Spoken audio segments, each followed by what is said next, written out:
भारत सरकार पार्लियामेंट के अंदर अंबेडकर जी को अपमानित करती है और राजस्थान सरकार जयपुर के अंदर इंदिरा जी को अपमानित करती है और सरकार का मुख्यमंत्री होते हैं, उनको आके स्पष्टीकरण करना चाहिए था। एक्सपंज स्पीकर साहब को करना चाहिए था। आपको लगता है कि आप 6 को सस्पेंड कर दोगे, 60 को सस्पेंड कर दोगे तो लोग आपको बहुत बहादुर समझेंगे। ये सदन इस प्रदेश की जनता की अमानत है। हम लोग डट के मुकाबला करेंगे, पूरे प्रदेश देश में करेंगे और हमारे 6 साथियों को निलंबित किया है, लेकिन हम 66 लोग हैं। इतिहास गवाह है, इस देश की प्रधानमंत्री जिन्होंने अपने पेट में 32 गोलियां खाई, एक वर्तमान सिटिंग प्राइम मिनिस्टर को शहीद किया गया, उस ऐसी महान नेता के बारे में।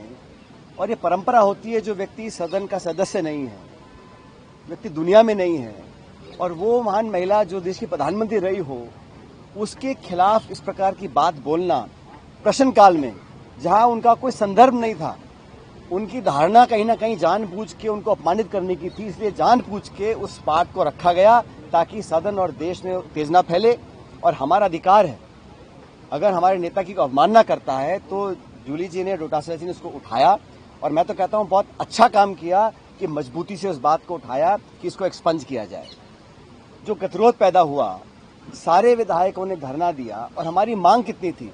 मांग इतनी थी कि जिस मंत्री ने जानबूझकर इंदिरा जी का अपमान किया, और ये भाजपा की समानता देखिए आप, भारत सरकार पार्लियामेंट के अंदर अंबेडकर जी को अपमानित करती है और राजस्थान सरकार जयपुर के अंदर इंदिरा जी को अपमानित करती है। ये चाहते हैं कि कंट्रोवर्सी पैदा करो, नेताओं को भला बुरा कहो ताकि संवाद ना हो, सवाल ना पूछे जाए, जवाब देना ना पड़े। और मुझे बड़ा दुख है कि राजस्थान में परंपराएं नहीं रही। पूर्व मुख्यमंत्री हो माथुर साहब, पूर्व प्रधानमंत्री हो, उनके बारे में भला बुरा कहना बिना तथ्य के आधार पर, सिर्फ कीचड़ उछालना, ये किसी भी सरकार के मंत्री को शोभा नहीं देता। और सरकार का मुख्यमंत्री होते हैं, उनको आके स्पष्टीकरण करना चाहिए था। एक्सपंज स्पीकर साहब को करना चाहिए था। बावजूद उसके 3-4 दिन के धरने के बाद जब इस बात पर सहमति बनी कि दोनों पक्ष अपनी बात रखेंगे, और हमेशा होता है हर गतिरोध का समाधान चर्चा के बाद होता है, जब समाधान की ओर हम बढ़ रहे हैं। और पारिक साहब, जूली जी, डोटासरा जी, 3 लोगों ने पूरे प्रकरण पर अपना खेत पकड़ कर दिया सदन के पटन पर। उसके बावजूद भी सरकार के उस मंत्री ने ये ठीक नहीं समझा, सरकार के मुख्यमंत्री ने ठीक नहीं समझा कि अपना खेत पकड़ करे, उस मामले को एक्सपंज कराएं। इंदिरा जी के बारे में बुरा बोलना, और हम सब विधायक, आपने 6 लोगों को सस्पेंड किया, बिना वार्निंग के सस्पेंड किया। आपको लगता है कि आप 6 को सस्पेंड कर दोगे, 60 को सस्पेंड कर दोगे तो लोग आपको बहुत बहादुर समझेंगे। ये सदन इस प्रदेश की जनता की अमानत है। ये संपत्ति सत्ता की नहीं है। सत्ता विपक्ष दोनों गाड़ी के 2 पहिए हैं, और एक भूमिका हम लोगों की भी है।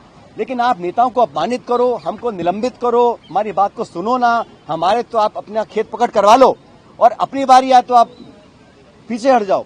ये नैतिकता के आधार पर गलत है। आज जो हजारों की संख्या में लोग इकट्ठे हुए कांग्रेस पार्टी के आह्वान पर, नेता प्रतिपक्ष और डोटासरा जी के आह्वान पर, इस बात को दिखलाता है कि हमारे देश में परंपराएं, संस्कृति, इतिहास ऐसी नहीं है कि आप जो इस दुनिया में नहीं है, जो पदों पर रहे हैं, इनके बहुत से नेता दुनिया में नहीं है, हम उनके बारे में बुरा बोलें, कैसा लगेगा भाजपा के साथियों को?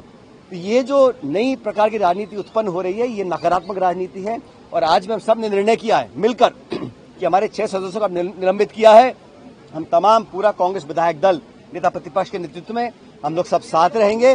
सरकार की जिम्मेदारी होती है सदन को चलाना, विपक्ष की जिम्मेदारी नहीं है। ये जिम्मेदारी सरकार की है। सरकार नहीं चाहती कि कठोर सवाल पूछे जाएं, और जैसा डोटासरा जी कह रहे थे, मंत्रियों के जो जवाब आते हैं, किसी को कोई जानकारी नहीं है विभाग के बारे में। अटपटे सवाल आ रहे हैं, सत्ता पक्ष के विधायक छाती पीट रहे हैं कि हमको जवाब नहीं मिल रहे हैं। तो सरकार की जो परफॉर्मेंस है, उससे छुपने के लिए सदन बाधित रहे, गतिविधि ना चले, प्रक्रिया ना आगे बढ़े, पारदर्शिता खत्म हो जाए, हमसे कोई पूछे ना, सबसे आसान तरीका है गतिरोध पैदा करो और सदन को ना चलने दो। सदन को चलाना है तो मान सम्मान के साथ। जो समझौता हो गया, और जो माननीय मंत्री महोदय जो पहली बार के बने हैं, अपने विवेक से, कोई जिक्र इंदिरा जी का समय का था ही नहीं, प्रश्नकाल में जानबूझकर उनका जिक्र किया गया। और उससे बड़ी बात यह कि जो प्रदेश के प्रभारी हैं भाजपा के, अग्रवाल जी, वो क्या टिप्पणी कर रहे हैं?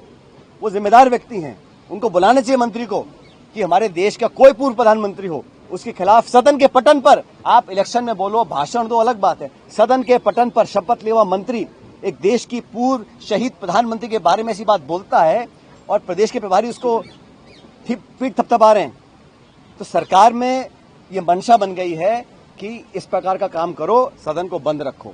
लेकिन जनता जागरूक है और कांग्रेस पार्टी का तमाम कार्यकर्ता, और आपकी मैं गलतफहमी दूर कर दूं, हमारे नेता प्रतिपक्ष जूली जी हैं और प्रदेश अध्यक्ष डोटासरा जी हैं, और हम सब लोग जो विधायक हैं इन दोनों के साथ मिलकर काम कर रहे हैं। पूरी पार्टी ने, ये व्यक्तिगत इशू ही नहीं है, इशू ये नहीं है कि जूली जी ने क्या बोला, गोविंद जी ने क्या बोला।